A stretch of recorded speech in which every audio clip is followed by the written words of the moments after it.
Bueno, estamos ya a mediados del mes de diciembre, falta poco más de 15 días para cerrar este 2025 y por supuesto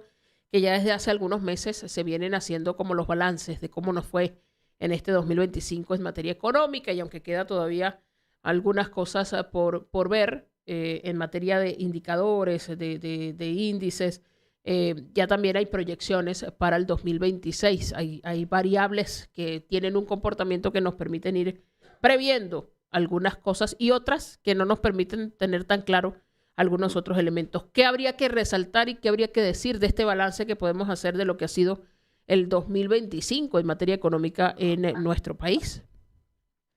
Bueno, el 2025 ha sido un año en el que lamentablemente, pues la inestabilidad cambiaria volvió a estar en el país, ¿no? Venezuela venía en el 2024 de una estabilidad cambiaria en la cual el tipo de cambio se había situado cerca de los 36 bolívares por dólar y eso había retomado la confianza en el bolívar. Sin embargo, para hacer memoria, enero del 2025 inició con un tipo de cambio de 54 bolívares por dólar y hoy estamos llegando a la cifra de 267,75 bolívares por dólar. El tipo de cambio, pues es un precio más de la economía. Ese se ha depreciado cerca de un 80% y ha tenido una variación en lo que va del 2025 de muy cercana al 370%. Eso hace pensar que ese es el principal problema de la familia venezolana, es el principal problema de la economía de los importadores en un país que importa más del 63% de lo que consume. El precio de la divisa norteamericana, sin lugar a dudas, deja un sinsabor a lo largo de este 2025 y ha hecho que, sumado a la brecha cambiaria entre lo que es el dólar BCB y el dólar no BCB, pues se haya convertido en el principal dolor de cabeza de quienes importan mercancías de China, de Estados Unidos, de Argentina, de México, de Colombia y de cualquiera de los socios comerciales que Venezuela tiene en un país que, como digo, pues manufacturar en un país que no desarrolla su sector secundario de la economía, pues el tema del precio, el tipo de cambio, es una de las principales variables que ha complicado la economía en este 2025, algo que, como bien mencionaba, no pasó en el 2024, no pasó en el 2023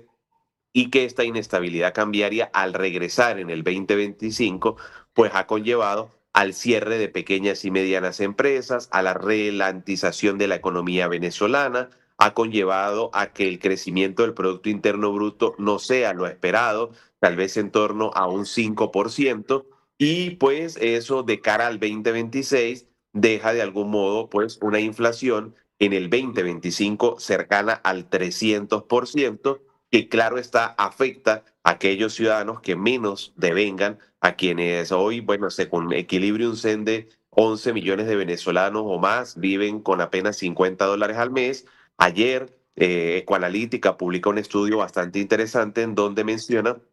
que más del 70% de la población económicamente activa en Venezuela sobrevive con $200 al mes y que solo el 6% de esa población económicamente activa gana más de $1,000 al mes. Eso hace que el 2025 sea un año en el que nuevamente la, digamos, distancia o lo que se conoce en economía como la desigualdad que Venezuela no tenía, pues se esté marcando cada vez más, ¿no? Esa desigualdad ha conllevado a que el 70% de la población económicamente activa en Venezuela pues viva en unas condiciones bastante difíciles en las que no puede destinar dinero para ahorro e inversión y solamente el 30% de la población económicamente activa es tal vez la que está comprando ahora mismo una motocicleta, un vehículo financiado, que, bueno, según la Cámara Venezolana, Cabenés, establece que Venezuela pudiera cerrar el 2025 con aproximadamente 34,000 vehículos importados nuevos, y eso pues da cuenta de que es ese 30% de la población económicamente activa que gana tal vez entre 700 y $1,500 los que mueven la economía de los centros comerciales, las economías de los restaurantes, de los hoteles, del turismo, que es muy pequeña para lo que necesita la economía venezolana. El 2025 cierra también con un Producto Interno Bruto nominal que puede alcanzar, según el Fondo Monetario Internacional, unos 109.397 millones de dólares. Esto pues lo deja muy lejos de lo que fue la economía venezolana de hace 11 o 12 años,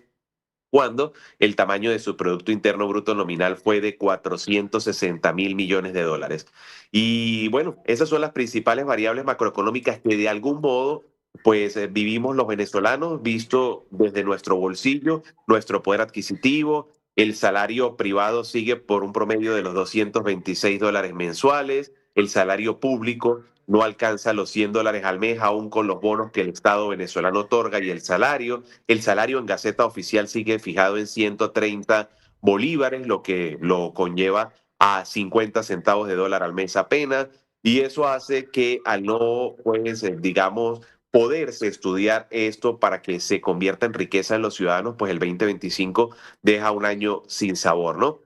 Ahora bien, dos variables del Estado venezolano han aumentado y uno pudiera decir que, bueno, si el Estado, por un lado, por la renta fiscal, está recaudando más y por el otro lado, por la renta petrolera, ha aumentado la producción, ¿por qué no se duplican los salarios o por qué, pues, de algún modo no se mejora la macroeconomía, ¿no? Y es que el CENIAL recaudó en el 2024 5.711 millones de dólares y este año seguramente duplicará la meta porque ya se hablaba de casi 8.000 millones de dólares. Ahora estaremos sobre el mes de diciembre. Seguro los datos estarán aproximadamente en los 11.000 millones de dólares. Y eso conlleva a entender entonces que el CENIAT duplicó su recaudación y el petróleo, según fuentes primarias, ha llegado al 1.500.000 barriles de petróleo con el levantamiento de sanciones de empresas como Chevron. Estamos en un promedio del barril de 65 dólares. Si la recaudación se ha aumentado, ¿por qué el salario no se aumenta, no? Y pareciera que es que el Estado está invirtiendo de algún modo más en su infraestructura o está ya aumentando más su gasto militar. Ya se presentaba un presupuesto para el 2026 por 20.000 millones de dólares, en donde se hablaba de 73% de gasto de inversión social, y eso conlleva entonces a entender de algún modo que el modelo económico todavía no logra encontrar un rumbo y un camino para la generación de libertades económicas que por ende conlleve a la generación de riqueza. Hay elementos que va compartiendo con nosotros que me gustaría poder digerir un poquito más para todos, ¿no? Para nosotros y quienes nos están viendo y escuchando a esta hora, porque entra un tema de percepciones que no es menor, que necesariamente hay que mirar con detalle para comprender el contexto en el que nos movemos. Y es que en estas épocas suele haber una percepción por el volumen de personas que visita comercios, por la cantidad de gente que empieza a buscar hacer compras. Por ejemplo, salía una publicación de los representantes de los centros comerciales y cómo aumentó la afluencia de gente a los centros comerciales por el viernes negro y etcétera, pero no todas las cifras nos permiten ver si realmente hay una dinamización de la economía importante o es que simplemente la oferta se ha reducido y el tamaño de la economía es tan pequeño que no es difícil aglomerar gente en un solo sitio porque no hay muchas opciones para donde coger y eso es lo que crea esta percepción. ¿Es así o realmente hay una movilización importante, representativa, que impacta en la economía en este cierre de año hacia el último trimestre, ya en los últimos días del 2025? Bueno, no, lamentablemente la percepción es esa, hay una oferta reducida, una demanda aún también reducida, el consumo no se dinamiza, para usar frases de mi madre, ¿no? Mi madre decía la familia Miranda, y es personas, muchas personas observando, viendo el comportamiento del consumidor. Esa familia Miranda es una familia que tal vez va a hacer un shopping de precios para de algún modo enterarse si existe dentro de ese paquete de promociones o de ofertas de Black Friday o de Monday Friday, de Viernes Negro o Cyber Monday, una oferta económica que pueda seducirlos para colocar parte de sus utilidades, de sus ahorros, tal vez en un televisor, en una lavadora. Se ha hecho muy común que estos almacenes de línea blanca, de línea marrón, empiecen a idear sistemas de créditos propios, digamos, para usar los números, por ejemplo, que son bastante importantes, los números de Cachea. Cachea espera, según su CEO, mover en el 2025 cerca de 4.050 millones de dólares. Eso prácticamente es el 3.5% del Producto Interno Bruto nominal, con utilidades netas, según ha reportado su CEO, de cerca de 200 millones de dólares. Lo que da una perspectiva de que la familia venezolana necesita crédito. Muchos de los sectores económicos no tienen créditos desde el 2019. Sectores como el sector construcción o el sector agropecuario no tienen créditos desde el 2016. Nosotros, las familias venezolanas, no tenemos créditos, ni tarjetas de crédito, ni créditos al consumo, producto de un encaje legal del 73%, lo que hace que la banca no haya podido, o el sector financiero no se haya podido dinamizar. Y en ese contraste, la banca tiene unos 1.500 millones de dólares en préstamos, pero Cachea tiene 4.000 millones, prácticamente 2.5 veces más que todo el sistema financiero tradicional, ¿no? Eso hace pensar que también los almacenes han ideado sistemas de créditos propios, y eso es lo que de algún modo ha permitido más o menos que ese 30% de la población económicamente activa pueda sustituir un aire acondicionado dañado, pueda sustituir una nevera dañada, tal vez con marcas chinas, con marcas de poco uso, con marcas que no representan tal vez una larga durabilidad, pero que es la oportunidad para el venezolano en estos momentos de poder adquirir esos bienes que pues no están disponibles como en otrora o como en las economías normales, en donde con una tarjeta de crédito, con un crédito de consumo, se pueden adquirir estos bienes a 24, 36 y hasta 60 meses de forma normal, sino que acá se han empezado a idear, digamos, modelos de economía colaborativa conocidos como crowdfunding, que permiten de algún modo, pues a través de estas aplicaciones, comprar teléfonos celulares. En algunos casos se va popularizando, por ejemplo, el hecho del SAN. El SAN es esa economía colaborativa en la que muchas familias están comprando. Por ejemplo, lo veía mucho en Apure, en Barinas, en Táchira se ve bastante, en Valencia, en Caracas lo he observado, en donde pues se hacen esas compras programadas, en donde 30, 40 personas se involucran en un SAN semanal, colocan entre 30 y 40 dólares semanales, y entonces al final de estas 40 semanas, por ejemplo, una persona puede recibir una motocicleta, ¿no? Sin embargo, algunos comportamientos de consumo dentro de lo que se estudia en economía conductual o en psicoeconomía, uno puede observar que el comportamiento del consumidor suele llamar poderosamente la atención en estos nichos de compras de SAN, ¿no? Hacía una asesoría financiera hace unos 15 días, y de 48 personas que, por ejemplo, estaban optando por ese tipo de SAN, solamente 32 personas estaban comprando, perdón, 16 personas estaban accesando a 32 dólares semanales para adquirir una motocicleta, y 36 personas de esas 48 por 38 dólares semanales estaban optando por el iPhone 17 Pro Max, ¿no? Entonces eso habla mucho también de la cultura del venezolano, de la ausencia de educación financiera, de la falta y de la tendencia tal vez de esa falta de educación financiera, pero de esa tendencia también que marcan las redes sociales y que conllevan a que el consumidor lamentablemente muchas veces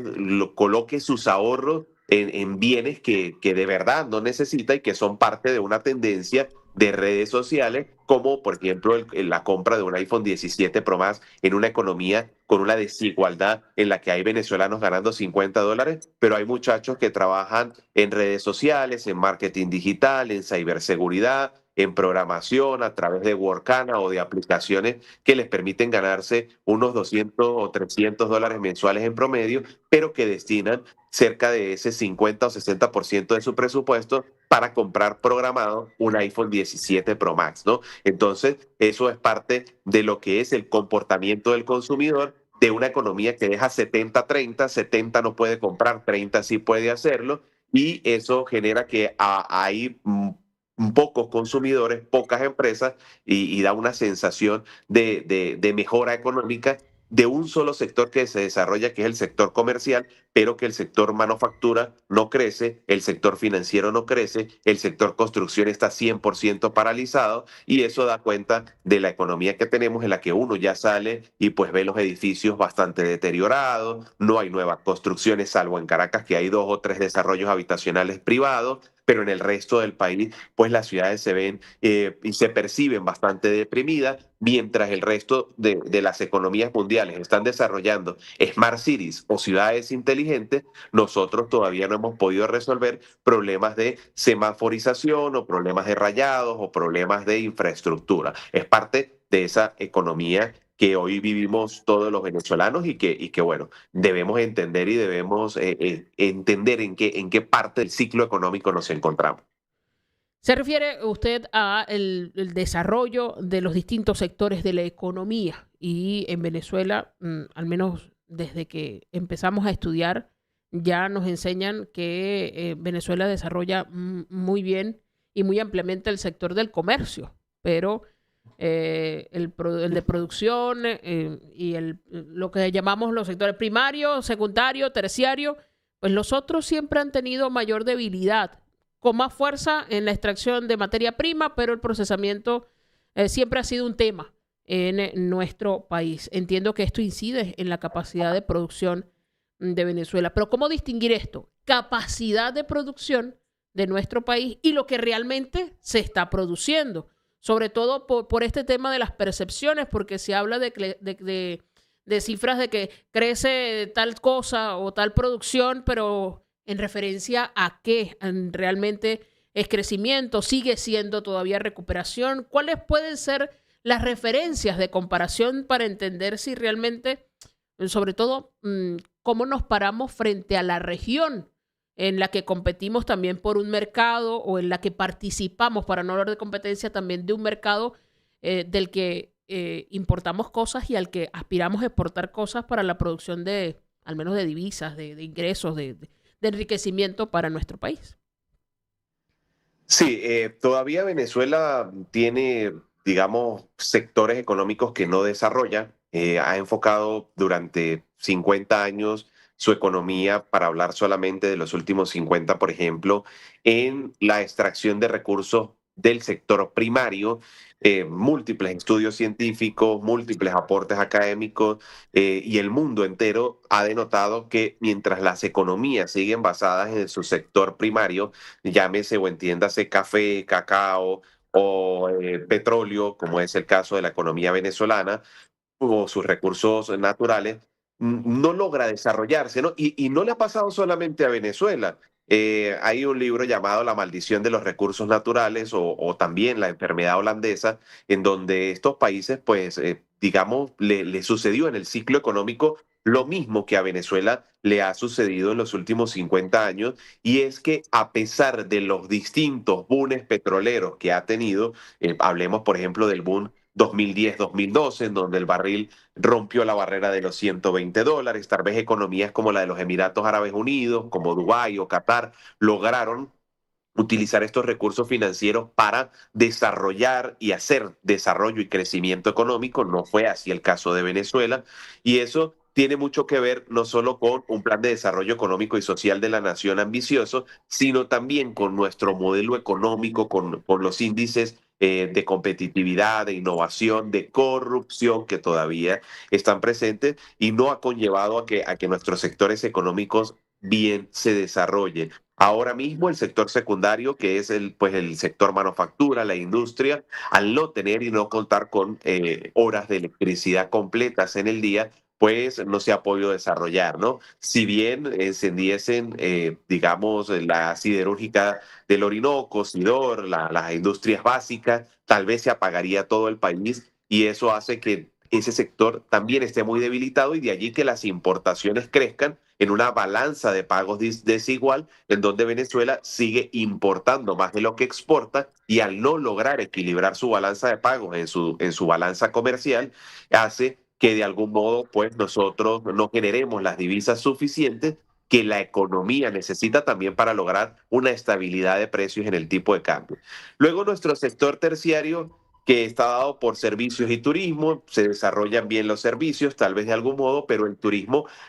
solamente muy poco debido a la geopolítica, al tema de las sanciones, a que la mayoría de los países prohíben viajar a Venezuela. Algunos turistas que viajan a Venezuela pues no son recibidos de la mejor forma por las autoridades del Estado venezolano. Eso lleva a que esos capitales que pudieran estar llegando en economías como por ejemplo la economía española, que pues basa bastante su sector en lo que es el ingreso de divisas producto del turismo, ciudades como por ejemplo Medellín en Colombia, en la que cada vez reciben más turistas y desarrollan sectores como el sector de centros comerciales, de Airbnb, de restaurantes, de vuelos, de aeropuertos, de taxis, que es ese sector terciario de la economía. Venezuela lo tiene supremamente prohibido,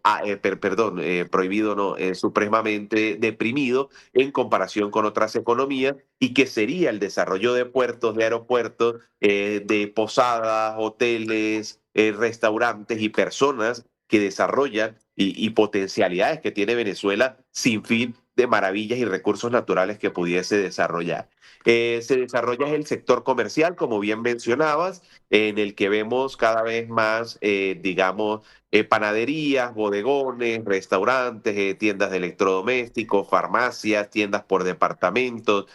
tiendas de ropa, de accesorios, pero que cuando tú revisas los aires acondicionados, las neveras, los zapatos, los lentes, los productos que se venden de tecnología, computadora, termos, cargadores, tipo, todos son de carácter importado. Entonces, eso hace que la sed de divisas sea mayor. Y luego, un sector en el que no estamos presentes todavía, que es el sector cuaternario de la economía, en donde pues China y Estados Unidos llevan la delantera en el desarrollo de plataformas digitales, aplicaciones, redes sociales, y ahora más reciente en este 2025 que ha sido el desarrollo propiamente de industrias y empresas relacionadas con la inteligencia artificial, el caso de Alphabet, el caso de Nvidia, el caso de muchas de las empresas que ya empiezan a desarrollar pues el tema de su sector cuaternario de la economía y empiezan a generar grandes riquezas en no solamente la bolsa de valores, el mercado de valores, sino que a su paso van desarrollando una cantidad de una industria interesante en la que lógicamente Venezuela ha quedado atrás. Venezuela no dinamiza su economía, no abre su economía al sector externo, no logra un plan de exportaciones no petroleras que se diversifique. Ayer pues veía un video en el que de algún modo el presidente de la República hablaba sobre la necesidad de eliminar la cantidad de trámites que existen. Hablaban que en algún momento los habían bajado de 120 a 90 trámites, y el propio presidente reconocía que ahora están en 65 trámites para abrir una empresa y que eso es imposible, que no se puede, que llama a hacerlo, y eso es parte de lo que no permite el desarrollo del emprendimiento. En Venezuela se han venido creando monopolios, la presencia de monopolios en muchos de los sectores no ha permitido un desarrollo económico, y hace falta, sin lugar a dudas, dar un gran viraje, dar un gran vuelco para de algún modo poder pues desarrollar nuestro ciclo económico, y que ese ciclo económico. Perdimos la comunicación con Aldo Contreras, economista, asesor financiero, especialista en este tema de finanzas, con quien, bueno, estamos haciendo este análisis de cierre de año, este balance de 2025, y nos va a quedar pendiente, si no logramos recuperar la comunicación, esa proyección de 2026. Entre los elementos que va compartiendo, hay que decir que todo esto que ha explicado, quizás en un lenguaje en el que necesitamos volver a escuchar y volver a ver con detalle lo que va diciendo, son los que influyen, son los elementos que influyen en la economía, en la fijación de precios, en la inflación, en un montón de indicadores que quizás son